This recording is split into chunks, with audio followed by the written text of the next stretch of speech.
Welcome to Behind the Story, the show that explores the pivotal moments, lessons, and big visions of entrepreneurs, athletes, artists, leaders, and influencers redefining what's possible. I'm Jelani, your host and guide. Let's begin. Hello, Lynn. Welcome to Behind the Story. How are you feeling today? Good. Very excited to be talking to you. Brilliant. Thank you so much for taking the time. I'm really looking forward to our conversation. So, for those who may not know, tell us about New York City subway line in your own words. Well, I have made it possible for people to wear their subways. And I think subways are a quintessential part of New York City, even if you don't ride them. And you have to be pretty wealthy not to ride the subways.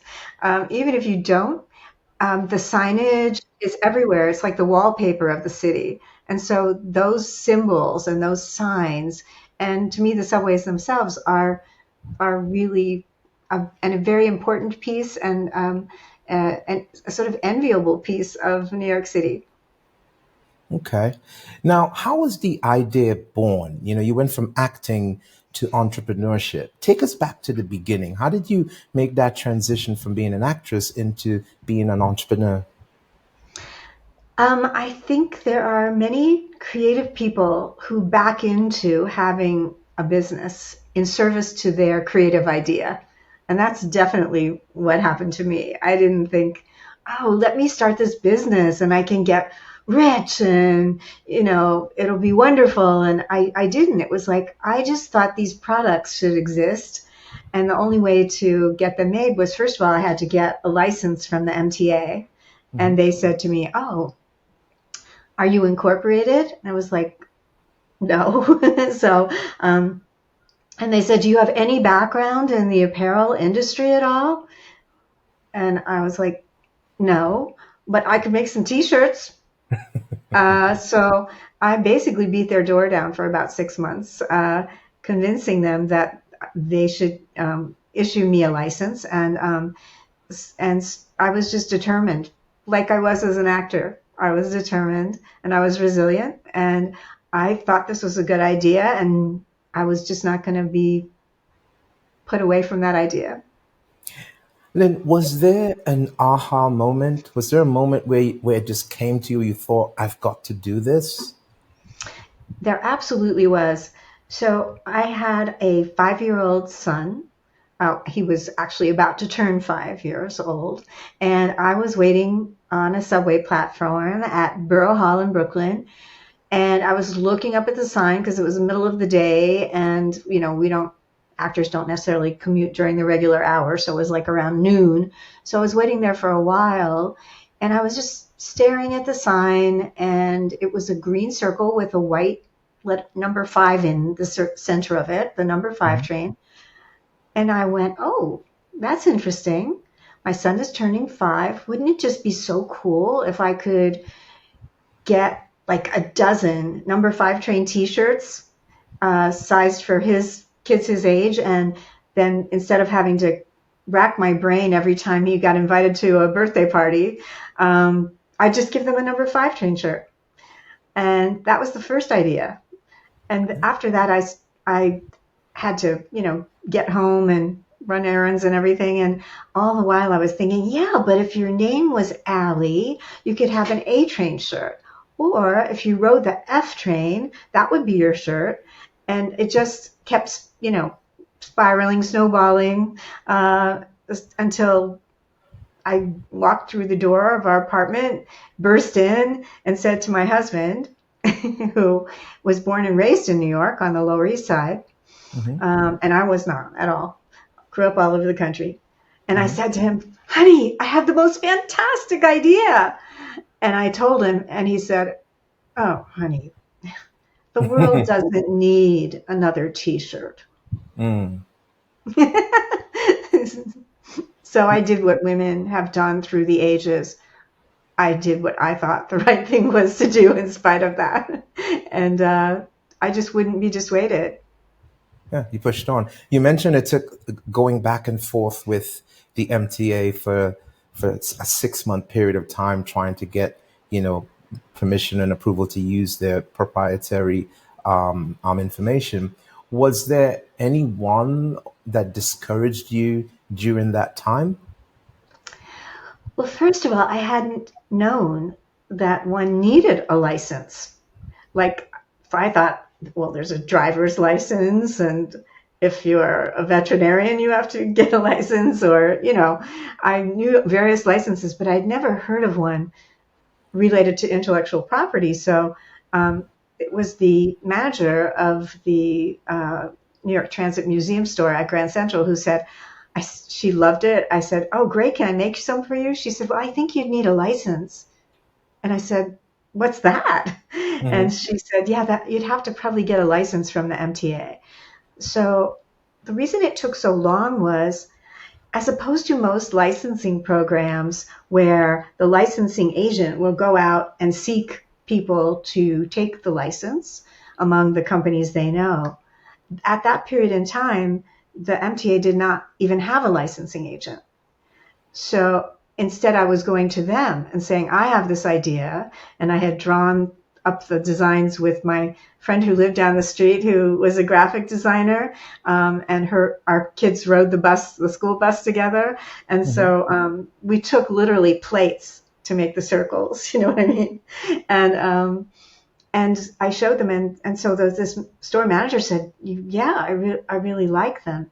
So I knew that at least there was one appropriate customer out there for them.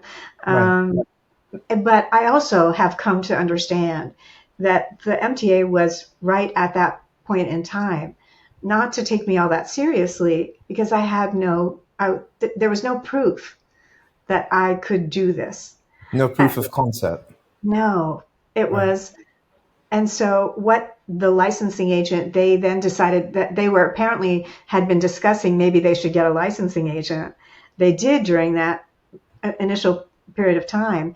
And Mm-hmm. then I think that licensing agent took it to every local silk screener and everybody they knew. And I think everybody said no. Oh, wow. Because they were going, "Oh, the subways, they're dirty and smelly and dangerous." So this was like 1995. And and the idea of them being desirable to put on a t-shirt and wear was quite challenging. But not being from New York and falling in love with New York City Mm-hmm.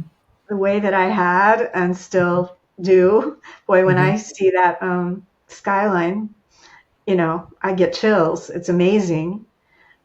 I just thought they're missing something, because this is a quintessential part of New York City. Yes. It's amazing. It's the most diverse place you can ever be. You have every language, every ethnicity, every race, it's all condensed into one subway train every day over and over. And I said, that's special, that's not everywhere. That's here. That's New York City.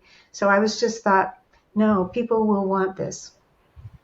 I understand what you mean about that because being from a small island, when I first came to New York City around that time in the mid 90s to go to university, I remember the allure of the city and how I felt being there for the first time. It was just so amazing. And even now, when I'm back visiting family or whatnot, I feel the same sense of energy. With the exception of being home in the Caribbean and the islands, I don't feel the same way anywhere else than I do in New York City. I really, really love it. Let me ask you this. You come from a creative background, obviously, as an actress and an artist. How did you make that transition from the creative into just a legitimate business? Again, I feel like I backed into it as a business, but looking back, because I thought, well, I was always a ham. I started dancing lessons when I was a little girl. Turns out I was really a terrible dancer. but but I loved being on stage and wearing the costumes and performing. So thank goodness it didn't have to be dance. But I knew that my whole life and all through school, we moved a lot. I went to 12 schools, my first 12 years of school, and everywhere the first thing I wanted to know was how can I get into the acting classes? How can I do that? Because that was my passion. At the same time, by the way, I never knew anyone who had decided to become an actor. It was not a normal profession. I thought I'd probably be at best like an English and drama teacher, you Mm-hmm. know? So the fact that actually became a career was in itself unusual. But when I've looked back and thought, yes, but this is a whole other kind of creativity. It's visual. Where did that come from? And I've remembered a couple of things. My favorite one, though, is um, well, it was a big deal to make a list for Santa Claus when you're a little kid because your Mm-hmm. parents want to know what they could get you that would satisfy your needs as a little child, like what was on your what was on your mind about toys and things. Yes. So I would just I would invent toys. And then it caused a big problem for my mother, who then had to try to find if such a toy existed. And I remember her asking me, do any of your little friends have this dog that you unzip its tummy and that has puppies inside? It's like, Mm-hmm. no. Well, but have you seen them in a store? No. And so Just an incredible imagination. it's like, so I wanted to make things then, and my mother said, well, gosh, this is challenging, and sometimes I had quite the list. And she said, finally had to tell me, well, yes, Santa brings gifts, but we have to pay for them. So the list wouldn't be too long. But I remember that I had very distinct ideas about what I wanted to see in the world. And I Mm-hmm. still, when I create something and I see somebody wearing it, it's I How get does that chills. feel? Yeah. It feels so good. It's like I thought this was a good thing, and here's somebody else that likes it. Do you look at it and think somebody's wearing a product I made, or are you thinking they're wearing my art? Hmm. Well, I don't consider myself an artist. I've Okay. realized that I'm a kind of designer. I Okay. don't do the hands-on part. If Hmm. you saw my drawings, you would have no argument with me about that. I feel like Okay. there are 3-year-olds who can draw better than I can, but I I have the concept, and so I feel like it's my concept that I'm proud of, and that I make sure I find the right hands to make it right. And I'm extremely grateful for those people that do that part for me. And yeah, it's like my baby. It's like somebody loves my baby, and I have not hesitated all the time, I must admit, to stopping people on the street and saying, "Oh, that's my shirt you're That's my wearing," shirt. Yeah. which is freaks them out a little bit because it's like, "Wait a minute, it's my shirt," you know. But I Especially in don't New care. York City, doing that in New York, I can imagine the reaction that you probably get from people doing it in New York. But so then going back, so you're going back to the beginning. You've got the licensing. You're working on that. What came after that? After you, let's assume you secured the licensing, obviously. What came after that? What were the next steps in the process to getting the product to market? I had to get samples made to show stores because a Hmm. drawing isn't enough. They have to know that it's going to truly be a viable product. And Right. that was easy because my first idea was just like ended up being like a 2 or 3 color shirt, the blue A train, the white A, the blue circle, Hmm. the white A, and then text under it. Okay. So if it was on a black shirt, it was one more screen to make that happen. But they were quite simple. But pretty quickly, I started coming up with the idea of a way to incorporate all of the subways, and then ultimately the full subway map onto products. And that got challenging. So when you approach the design, are you thinking about it from a perspective of being authentic, or are you thinking about it from a fashion perspective or telling a story? How do you approach the design of a particular shirt? Because you've got the train, you've got the map. Like how do you approach that? What goes into you deciding what's going to be on a particular design? It's really a little of all of that, I think. First of all, it must be authentic, because why bother to have a license and be connected to these very real, important elements of New York City, those subway trains, if you're not going to be authentic? So that absolutely is number one. And then, I am aware of fashion, but I also think of this, of what we're doing at this point in time as a gift line. I think people like to gift people with our products, which thrills me. Hmm. For a while, actually, you can see behind me a little bit. Um, we did like hoodies with the map all over them, and Hmm. we responded to the hip hop era with some Right. very big and bold designs, um, and we wondered if we'd actually have a real breakthrough to become a fully national and international brand at that time, Hmm. and we did our best. I had a meeting with a very, very well known big brand who I won't name at this time, Okay. um, but the backers of that brand. And they were very respectful, and they said, "We really like what you're doing, but we have to believe that there are $20 million in sales a year for a product for us to get involved with it, Hmm. because we know it's going to cost 2 million." And this was back in the 1990s, Hmm. early, that we'd have to believe that we knew it would cost $2 million a year to promote it, Hmm. to market it.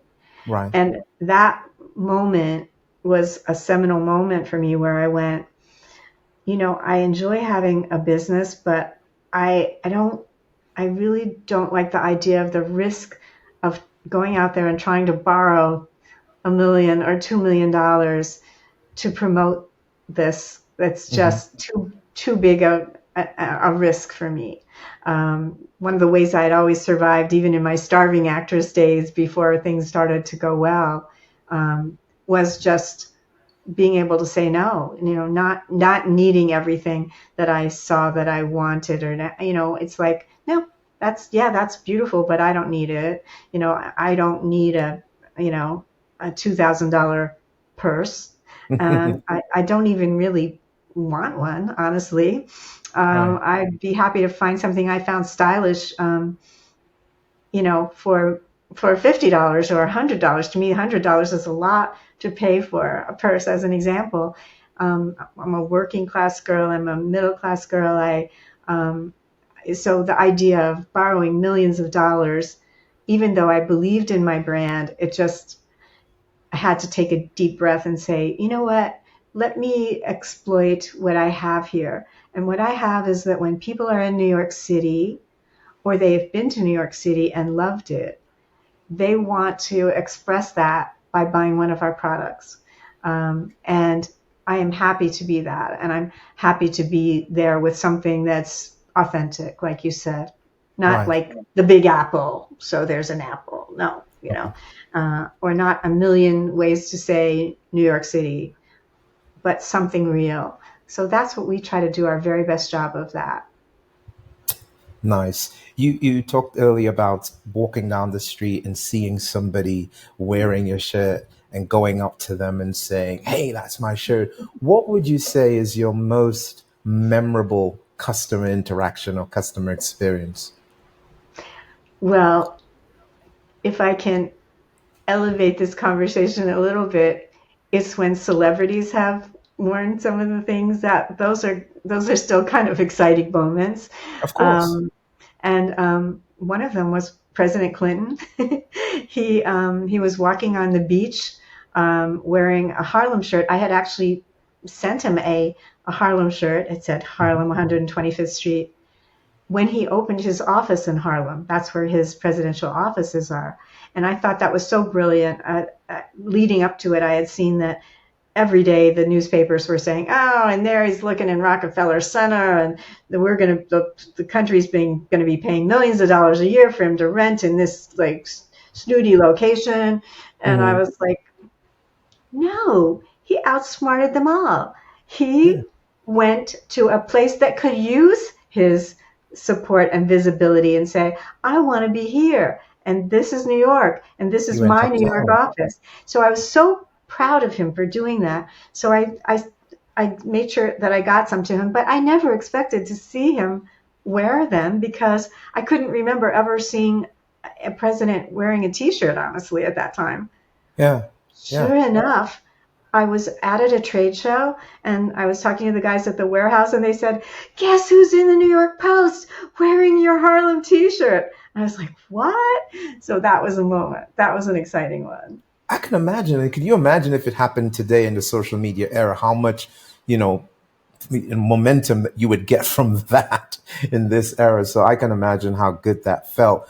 Lynn, what would you say was your turning point or your big break when the brand just took off from your perspective? Well, that period of time was like the biggest bubble for us. And the rapper Fabulous also was at one of these trade shows and stopped by our booth. And he was dressed head to toe in Von Dutch, which at that time was one of the big brands, Hmm. because he was being paid to do that. So when he walked by our booth and saw my Brooklyn map t-shirt, he literally fell to his knees and started pointing to, that's where I grew up. That's where my school was. Oh my God, I love this shirt, you know? So of course we ripped it off the mannequin and gave Of it to course. him. He Of course. immediately took it and pulled it on over all of his paid for Bon Touch clothing and wore it Right. for the rest of the show. And that when he was shown wearing it, then all of a sudden everybody wanted Brooklyn Bath T-shirts. So that was a big splashy moment, and that was fun. And we did really hope we would get our big break there and see Hmm. it be again more a national brand. But we would be in this 10 by 10-foot trade show booth that Yeah. we built ourselves out of chain link fence and backdrops painted like brick and Hmm. graffiti and Hmm. in our New 10 York. by 10-foot space we were doing the best we could, right? And we would be right next door to places like Fubu and Fat Farm who had a city block size booth, two Yes. stories, I mean, Yes. and it was ridiculous. So again, based on the money that it would have taken to try to capture that, we sort of we backed off. And I even stopped doing the trade shows mostly because our main market is New York. Right. And so I figure stores that are in New York, I can find them on their own. I don't have to do a trade show. And Right. so we've had some of our customers for decades now. Right. How is it well, I've got two questions on manufacturing. How is it, where are your clothes, the shirts manufactured, and how did you work out those logistics in the beginning? And the reason I'm asking is you tend to see on the news a lot where business people, politicians, they talk about how unfriendly New York is to business. And I just wonder what's been your experience, especially from the manufacturing perspective of your clothing? Well, first of all, we we manufacture everything we can in New York. First of all, it makes sense because the majority of our customers are here, Hmm. or else they buy from us here and we ship them wherever they are. Um, Right. but it makes sense. And so we still are making those A train, F train, one train simple shirts, and those are easy to do here in New York. And so we do, even though it would be cheaper to do them um, offshore. But um, the the sort of trade-off is when you do manufacturing offshore, you have to make thousands of them.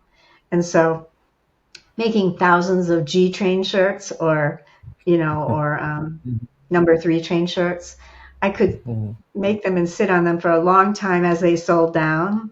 There might be some like the A train. Hey, thank you, Duke Ellington, for making the A train famous. So that's always going to sell well. And the one train who doesn't want to be number one.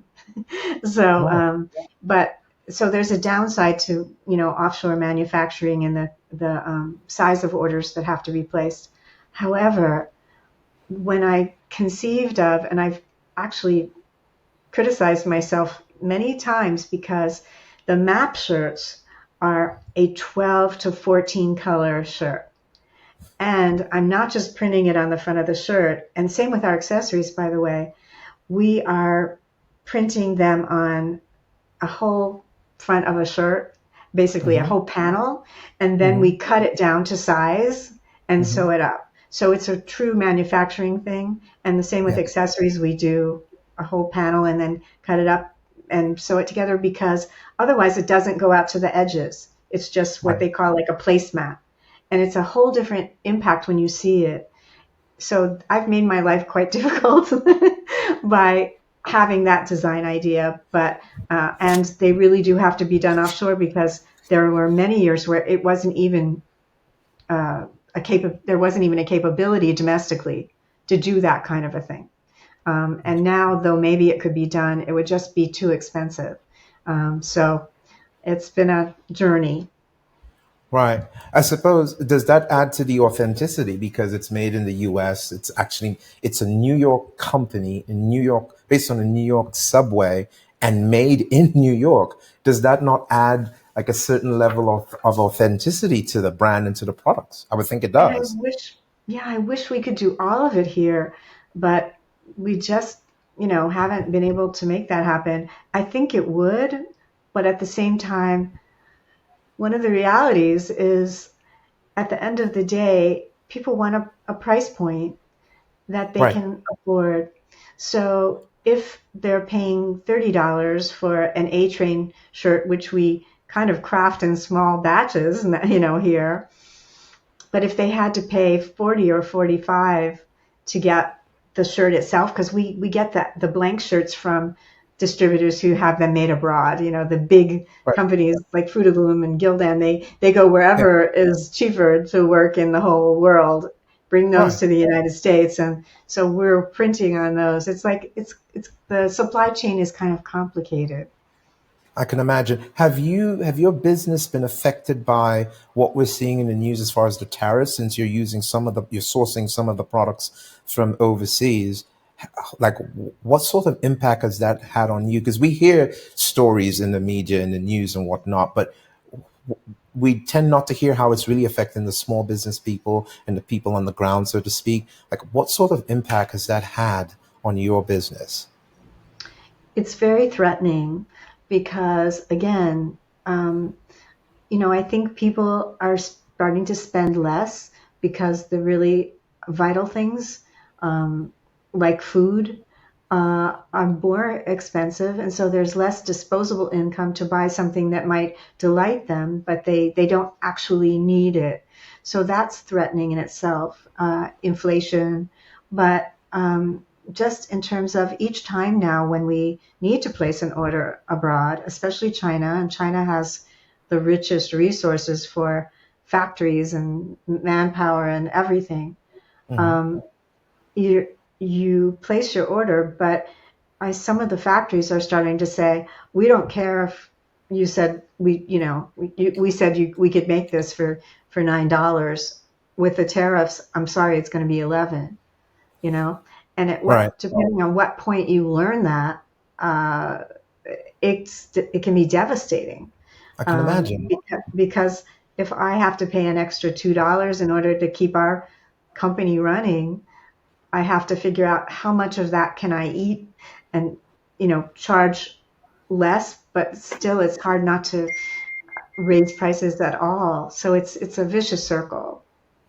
I can imagine.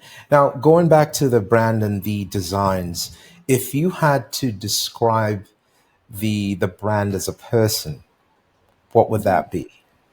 Oh, the brand is a person. I love that question. That's so cool.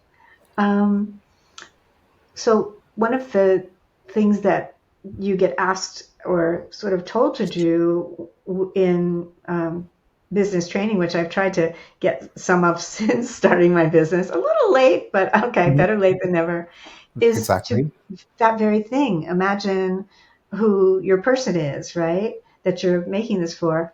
But what's quite challenging is that uh, we have everything from infants, our little onesies sell Hmm. really well. It's the perfect New York City baby gift. Hmm. Um, Toddlers, kids, teens, women, men. So it's a little hard to nail that down. Yeah. But I would say that if there's one general thing, I would say that it's for people who love New York Okay. and Okay. for people who love New York on behalf of their kids. You know what I mean? Excuse me. You know, I can understand that because so I went to uni in New York City, as I told you offline. I went to St. John's, and my family lives in Brooklyn, in New York, and in Bushwick, and we're on the L train line.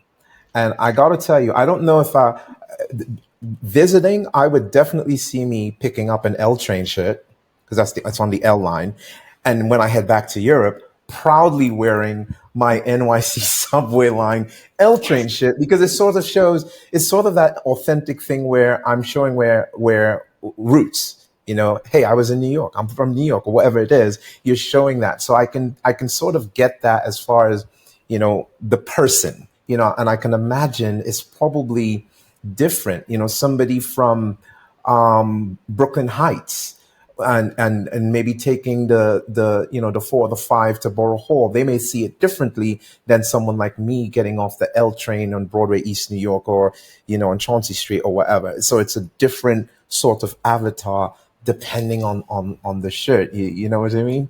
Yes, completely agree. Yes, it's not a generic, just the subways. It is your neighborhood, your train. Yeah. And that was one of the things that came to evolve in the hip hop era, where people didn't want New York City, they wanted the Mhm. Bronx. You know, they didn't want New York City, I Heart New York. They Mhm. wanted Brooklyn, they wanted Mhm. Queens. And they wanted their train. They didn't really care how many trains went to Brooklyn. If they rode Right. that L train every day, that was the one they wanted. And I love that, It makes sense. expressing your identity. Yeah. I hadn't been abroad for about 15 years and was invited, my husband and I, to a wedding there. And Mhm. I was thrilled to see how many people were representing Brooklyn and, various, very specific, Williamsburg, you know, um, on their shirts or a Yes. picture of the Brooklyn Bridge. It was like, my Yes. shirts are better, but whatever. The idea that there were a lot of people who wanted to say that about themselves. Let's talk a bit about the COVID. I Mm. want to talk to you about not about COVID, but about going through the pandemic and what was that like for your business? Um, how resilient did you need to be? How did you have to pivot? Like what did that entail, and how did you come through that period of time?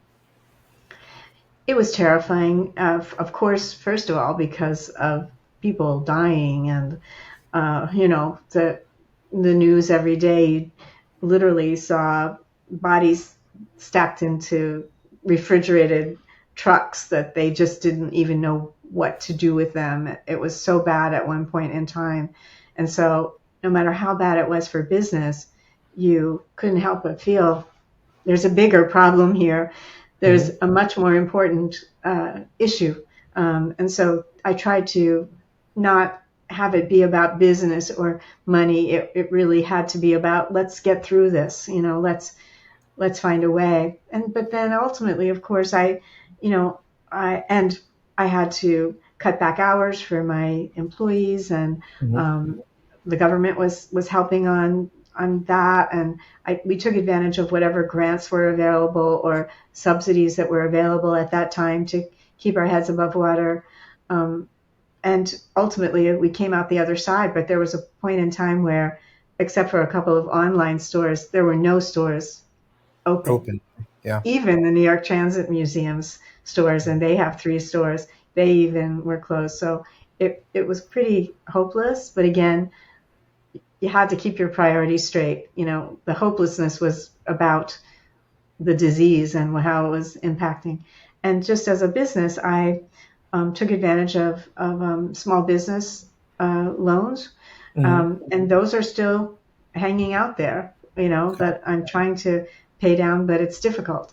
Um, Of course. What did you learn about yourself during that period? hmm. About resiliency, about coping. I mean, I can only imagine the mental anguish as a business person. You're watching all this horrendous death around you, as you mentioned, but then having to be responsible for people as far as their economic situation, and you can't pay them because you're not working, you're not generating business. Like, what did you learn about yourself in navigating that and coming through the other side? I think I'd always known I was resilient with all the moves that I had done in my life. And being an actor, you have to be resilient because, boy, if you let those the naysayers, bat you down, you're not going to survive. So Right. I sort of always known that. But I think as a business person, what I tried to do was think of my employees and think of everything I could do to help them.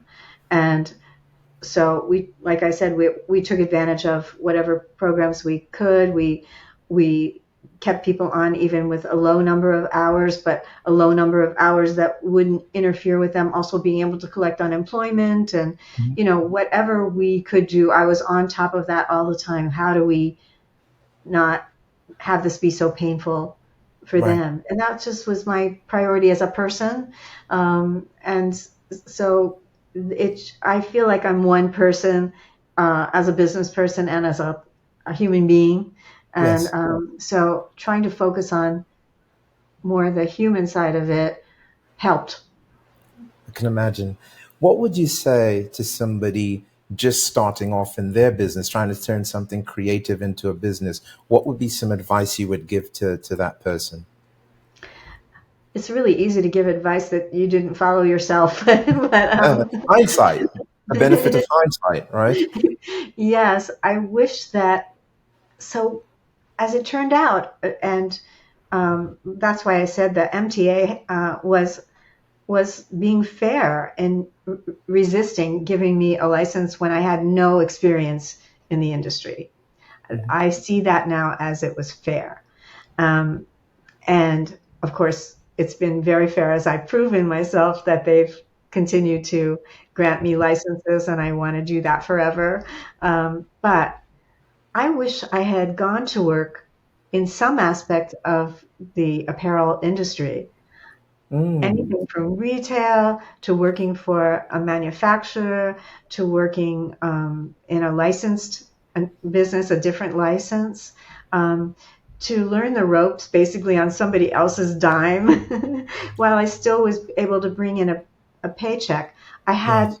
a crossover between my voiceover career, which was really where my most of my acting money came from, Okay. so that there were several years at the beginning where I was doing both. So I kind of had a transition time, and I Mhm. wasn't trying to transition, but it worked out. But I do wish I'd gotten experience before starting my own business because I did have to learn some things the hard way Okay. What kept you inspired when things got hard?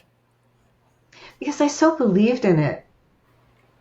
Like I believed in myself with certain abilities as an actor, and I believed in my product. And I thought, it's not for everywhere, but certain places I thought the people that are visiting this store are the perfect customers for us. They're going to like this. And I never approached anywhere where I didn't believe that. They didn't always agree. Or sometimes they were like, oh, okay, I'll try a little bit. But usually in those cases, it would take off from there because because my gut said that our customers are here. When you look back on your journey so far, what are you most proud of? It's interesting because to me, this part felt natural, but other people have said, "Oh, you didn't just come up with an idea. You went forward with it. You know, you made it happen." And it's like, well, duh, it was a good idea. So of course I did that. But then I became aware that there are many people afraid to take that leap. And that's why I say those people, they should try as long as possible Hmm. to keep their day job, Yeah. especially if it's a day job that's related and they can be learning things. But even if not, keep your day job so you don't have that pressure on you to pay for your bills, to find out how to get health insurance, all those things, Yeah. while you're trying to start your business. Right. Right. Now, if you were to look back, going back to the beginning, what was your definition of success in the beginning? Like, what did you think needed to happen for you to think this is a success? And how has that changed from the beginning to now? Like, what was the definition of success in the beginning, and what's the definition now? At the beginning, I think, looking for validation from the stores that, that this wasn't a crazy idea. I thought it was good, but of course, everybody feels that their baby is beautiful. So, I was like, at the beginning, I think that was it. Then for a while, it was definitely, we had a lot of celebrities wear our stuff. We weren't always able to get pictures, but when a celebrity would pick it up, especially, there were times when we were like dropping stuff off at MTV, hoping that some of the, musicians would wear them, and getting them in the hands whatever way we could of people. But then sometimes they just happen in the wild. So one of the, there were times when all of a sudden somebody popped up wearing one of our things. That was it. Um, Yes. the thing that I will be honest with you about, which I could use more of, is I could use more of it being about making money, because I get a tremendous amount of satisfaction out of the creativity. And so, same as an actor, nobody becomes an actor to make a bunch of money. So when I had a period of time when I was making good money, it was thrilling. Hmm. Um, but it's just not why I do it. So we've been expanding my brand into other areas. And as I expand, it's not really about the money. I mean, we need to be able to pay our bills. Of I course. would like to make more money, honestly, to be able to pay my employees better than I can right now. Of But it's course. not like money, money, money. Right. Right. It's still more of a passion project for you at this point. Yeah, yeah. Okay. If you could put one line or phrase on the billboard at Times Square, what would it be? Oh, so for a while I've thought that the tagline for our brand should be New York's own apparel and accessories brand, line. Okay. New York's own apparel and accessories line.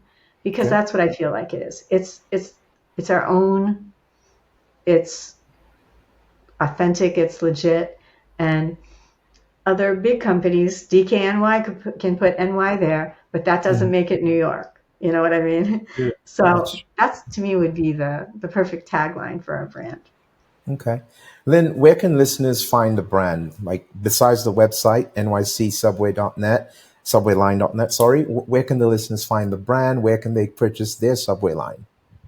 So where probably the majority of people find us is at the New York Transit Museum stores. They have one at Grand Central, one at number 2 Broadway down in the Wall Street area, and one in Brooklyn, which is the actual hands-on museum. That's a really fun museum. You get to actually touch things. It's great for kids because most museums are like, hands off, don't touch that. It's Hmm. not like that. They can bound around on actual antique subway trains and stuff. So that's Yes. one of the big ones. One World Observatory has become one of our big customers. Nice. Um, Little boutiques here and there across New York. So it's like everything from big stores to small. But our website is the best in that we have all kinds of things, including our warehouse downsized. We were in a public warehouse, and they said you need to shrink your things that you have here into a smaller space because Mm. we didn't know that it turned out that they were selling their company and that was good for them. We didn't know Ah. why, but it's like they said, you've had quite a few things here that we don't even know if you know you have. So what we ended up doing was looking through samples from 20, 25 years ago, still in poly bags and completely pristine, but like that maybe we never went forward with them at that time, Mhm. or maybe we had extras, extra leftovers in only three sizes or two sizes or one size. Some of are one of a kinds. So we've put that stuff up on our website, which is really fun. And just there aren't stores that are like doing that. We think they're probably out there. Maybe someone will see us here because we have Mhm. some things like that we could sell, but they have to be places that are willing to not take a full size run of something. Too Right. small, four medium, six large. Let me ask you, do you have an affiliate program? If not, would you consider that, having like brand ambassadors out there promoting the brand and getting you extra sales? You talked about wanting more money. If you don't have an affiliate program, that might be something to consider. I wonder, what are your thoughts on that? I think it's a brilliant idea. Sometimes as a tiny company, we're running so hard, you know what I mean, to get Yes. things done, that some of these kind of ideas don't get explored or explored the way they should. Or maybe say somebody would approach me about an affiliate program, and for whatever reason, that particular one wasn't a good fit. It's a good Mm-hmm. idea, but that particular one wasn't right. And instead Right. of like going, we're going to find the right one right now, it's like, no, we have to go make those 2,000 hats right now. You know what I mean? Well, as an entrepreneur, you're wearing so many hats. You can only do Yes. so much. Yes, that's I what completely happens. get it. It's we and yes, we're looking for sales reps, pure and simple, just because we know we can't be everywhere. Right. Um, And if anybody's listening and they want to take you up on that offer, should they just send you an email, contact you through your Absolutely. website? Would that be Yeah. how it would work? Okay. Yes. Well, there Yeah. you have it, guys. If you're listening and you're interested in connecting with Lynn, go ahead and reach out to her, become one of her affiliates. Lynn, any parting words for our listeners? Um, well, one of the things that we're excited about is we've been making custom products, custom Subway products. So, Mm, like a store can make have their own Subway sign on a tote bag for sale at their store, or a coffee mug, that kind of thing. right. A mouse pad, whatever they want, we can do that. We have to get approval from the MTA, but they're used to us now doing some of that in a selective way. And we also have a whole other brand called Mapped Gear, MAPT Gear. And Hmm. in that case, we make a custom map, not a subway map, but a custom street map or map of the United States showing locations for a company where Right. where their things are sold, where their distribution centers are, where their offices are. And that's just a whole other exciting thing that we've been involved in. Uh, that kind of thing normally gets used for swag, for giveaways. And it's Got it. just a lot more interesting than slapping your logo on something. So I guess we still put your logo, but we give them a lot of other stuff to look at, right? So I would Yes. say that I seems like I need to keep on creating, um, and I think that there are a lot of other people out there who need that, and so I'm all for it. I just want everybody to be safe and be able to pay their bills, and there's a balancing act there. Of I course. feel very lucky that over time we've built a solid company despite many problems along the way, like COVID and like Hurricane Sandy, and like, there's always something in the Yes. wings, but that we've been able to survive it. And I say go for it. Just make sure you're taking care of yourself. Don't flush your life down the toilet because of this great idea. You have to be smart. Got it. Lynn, thank you so much for speaking with me today, and best of luck in the future. Thank you so much, and the same to you. Thank you.